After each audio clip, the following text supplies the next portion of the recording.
عام لوگوں کو اس بارے میں اتنا آئیڈیا نہیں ہے. یہ دو الگ سے قربانیاں ہیں. اصل قربانی تو وہی ہے جو حج کے موقع پہ دی جاتی ہے، لیکن وہ چونکہ صاحب استطاعت لوگ ہیں جو حج پہ جاتے ہیں، باقی لوگوں کو سنت ابراہیمی کے اعتبار سے اللہ تعالیٰ نے یہ گفٹ کے طور پہ عبادت کے طور پہ یہ چیز دے دی، عید قربان کی قربانی. حج کی جو قربانی ہے اسے کہا جاتا ہے الہدیو یا ہدی، ہم اردو میں بول دیتے ہیں. اور جو عید قربان کی قربانی ہے اسے کہا جاتا ہے الاضحیہ یا اضحیہ. اضحیٰ، عید الاضحیٰ، یہ وہی لفظ قربانی والی عید. تو یہ دو قربانیاں آج کی ڈیٹ میں تو یقیناً یہ الگ ہیں، لیکن سنت ابراہیمی کے طور پہ اصل میں قربانی حج کے موقع پر تھی، اور وہ بھی حج قران اور حج تمتع کے لیے، جو سورۃ البقرہ میں آیا کہ جو کوئی ایک سفر میں حج کے دوران عمرے سے نفع اٹھائے تو اسے اللہ تعالیٰ کے حضور قربانی دینی ہوگی، اور جو قربانی کی استطاعت نہیں رکھتا وہ 10 روزے رکھے گا. 3 روزے حج کے دنوں میں، یعنی وہ ذوالحجہ کے جو دن آتے ہیں پہلا عشرہ، اس میں بھی 10ویں تاریخ کو چھوڑ کے، اور 7 روزے گھر آ کر. پھر آیا تلک عشرۃ کاملہ، یہ ہوئے پورے 10. اور اس میں سورۃ البقرہ میں یہ بھی آیا کہ جب تک تمہاری قربانی قربان گاہ تک نہ پہنچ جائے تم اپنے سر کے بالوں کو نہیں مڈا سکتے، احرام سے آزاد نہیں ہو سکتے. اسی لیے حج قران مشکل ہوتا ہے، کیونکہ حج قران میں آپ جانور ساتھ گھر سے لے کے جاتے ہیں، تو جب تک وہ جانور قربان نہ ہو آپ احرام نہیں کھول سکتے. اب حج میں بڑے دن پڑے ہیں، آپ عمرہ کر کے بھی احرام کی پابندیوں سے آزاد نہیں ہوں گے جب تک کہ آپ حج بھی نہیں کر لیتے.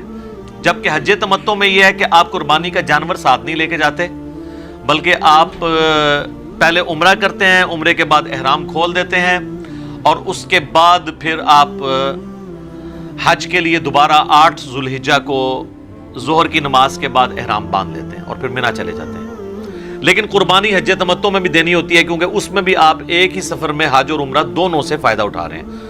مشرکین عرب جو تھے وہ ایک سفر میں حج اور عمرہ کو جمع کرنے کو گناہ سمجھتے تھے. نبی علیہ السلام نے اس رسم کو توڑا، اور بخاری مسلم میں الفاظ ہیں جب صحابہ نے پوچھا یہ ہمارے لیے خاص ہے، آپ نے فرمایا نہیں، قیامت تک کے لیے حج اور عمرہ یوں داخل ہو گیا. آپ نے یوں انگلیاں داخل کر کے فرمائی کہ یہ میری امت کے لیے اب ہمیشہ کے لیے کامیابی ہے کہ اتنی دور سے کوئی خرچہ کر کے آئے گا تو ایک ہی سفر میں عمرہ اور حج کر لے، لیکن ایک وقت میں ایک ہی عمرہ وہ کرے گا.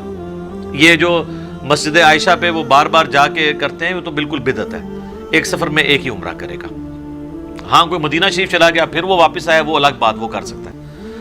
تو وہ جو قربانی ہے وہ ہدی کہلاتا ہے، چاہے وہ قران والے ساتھ لے کے جائیں، چاہے وہ تمتع والے وہاں سے خرید کے اس وقت دیں. جو زیادہ تر لوگ تو حج تمتع کرتے ہیں.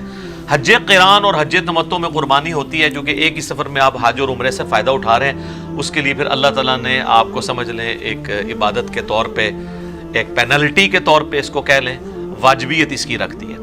البتہ جو صرف حج کرتا ہے، حج افراد، اکیلا حج، جنہوں پنجابی سے کہنے چھڑا حج ہی کرتا ہے، اس کے لیے قربانی نہیں ہوتی. اب جو غیر حاجی ہیں ان میں سنت یہ باقی ہے کہ وہ عید قربان کی قربانی کر لیں گے پوری دنیا میں جہاں پہ بھی ہیں. اسے کہا جاتا ہے اضحیہ قربانی. یہ حج والی جو عید قربان کی قربانی ہے. حاجیوں کے اوپر یہ قربانی نہیں ہوتی ہے، ان کی اپنی والی قربانی ہوتی ہے. بلکہ حاجیوں کے اوپر تو عید کی نماز بھی نہیں ہوتی، کیونکہ ان کی اس دن مصروفیات ہیں. ان کا وہ ایک مصروف ترین دن ہوتا ہے، کیونکہ وہ رات کو تھکے ہارے جو ہیں وہ 9 تاریخ کو 9 اور 10 کی درمیانی رات کو مزدلفہ میں پہنچے ہوتے ہیں عرفات سے. صبح سویرے انہوں نے اٹھ کے نماز پڑھنی ہے فجر کی، اور اس کے بعد سورج نکلنے کا انتظار کرتے ہی آپ نے پھر نکل پڑنا ہے کنکریاں وہاں سے سمیٹ کے. تو پہلے دن آپ نے وہ بڑے شیطان کو، جو 3 ہے نا، جو قبلے کی طرف ہے وہ سب سے بڑے والا ہے، اور جو تھوڑے تھوڑے فاصلے کے اوپر ہے، اس کو آپ نے 7 کنکریاں مارنی ہیں. اس کے بعد آپ نے قربانی کرنی ہے. پھر آپ نے سر کے بال مڑوانے اور احرام کھول کے عام کپڑوں میں طواف زیارت کرنا ہے. تو حاجیوں کا دن وہ بڑا مصروف ہوتا ہے، اور ویسے بھی ان اوقات کے اندر وہ تو مینا کے اندر ہوتے ہیں. تو وہ جو خانہ کعبہ شریف میں آپ کو سرمنی دکھائی جا رہی ہوتی ہے نا عید کی نماز کی، وہ اس لیے آپ دیکھیں گے وہاں رش نہیں ہوتا، بہت کم لوگ ہوتے ہیں، اس لیے کہ زیادہ تر لوگ تو حج کر رہے ہوتے ہیں، وہ وہاں پہ ہوتے ہیں. تو عید قربان کی جو قربانی ہے وہ اضحیہ کہلاتی ہے. عید الاضحیٰ بھی ہم کہتے ہیں. اس دن کو، اور جو ہدی ہے یہ قربانی کہلاتی ہے اس کی حج کی، اور یہ ہدی کے جانوروں کو اللہ تعالیٰ نے قرآن حکیم میں شعائر اللہ میں سے ڈکلیئر کیا ہے۔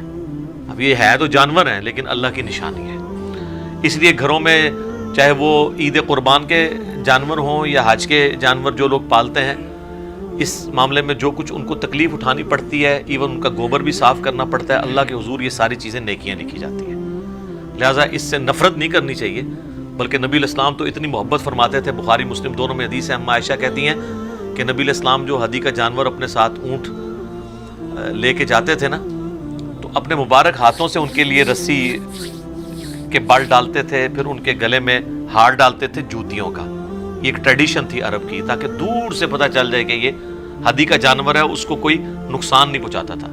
اور ایک اور سنت تھی شعار کرنے کی، شعار یہ ہوتا تھا کہ اس کی کوہان کے اوپر، بخاری مسلم میں آتا ہے، ہلکا سا کٹ لگا کے نا، ہلکا سا، جس سے تھوڑا سا خون نکلے، پھر وہ خون جو ہے نا اس کے اوپر یوں ملا جاتا تھا، وہ خون کا رنگ چڑھ جاتا تھا، جو اس چیز کی نشانی ہوتی تھی کہ یہ اللہ کی راہ کا جانور ہے۔ تو یہ نبی علیہ السلام اپنے مبارک ہاتھوں سے، اس کو قلائدہ کہا جاتا ہے عربی کے اندر، قرآن میں بھی اس کا ذکر موجود ہے کہ جو ایسے جانور ہیں جن کے گلوں میں پٹے پڑے ہوئے ہیں، اسی سے تقلید کا لفظ بھی ہے، تقلید بھی پٹا ہوتا ہے نا، تو وہ برے والا پٹا ہے، یہ اچھے والا پٹا ہے، ٹھیک ہے۔ تو یہ ہدی اور اضحیہ، یہ دو قربانیاں ہوں گی، ٹھیک ہو گئی۔